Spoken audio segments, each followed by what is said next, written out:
ఇందాక ఎందుకు కబడ్డీ పోటీల్లాగా ఈతల పోటీల్లాగా మన గ్రామంలో పతివ్రతల పోటీలు అంటూ పెడితే మొదటి బహుమతి మా ఆవిడకే వస్తుంది. ఏం కాదంటారా? తప్పకుండా మీ ఆవిడకే వస్తుంది. ఏమండి, ఆ, ఇవాళ కొత్త వ్రతం మొదలు పెట్టాను. ఆ. కాళ్ళు ఈ పళ్ళెంలో పెట్టండి. చూసారటయ్యా, రై తీరా కానీ పెట్టండి. అతి దేవాయ నమః. పాద పూజా వ్రతం ప్రారంభం.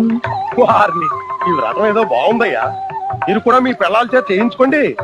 అవునే నా పతివ్రత పెళ్ళావా, ఈ వ్రతం ఎందుకో ఏమిటో పాపం వాళ్ళకు కూడా చెప్పు. ఏ ఆడదైనా 10,116 సార్లు పతికి పాత పూజ చేస్తే ఆ చేస్తే వచ్చే జన్మలో మంచి మొగుడు దొరుకుతాడు. అది అంటే ప్రెసిడెంట్ గారు ఇప్పుడు మంచి మొగుడు కాదు చెడ్డ మొగుడేనా మీ అభిప్రాయం?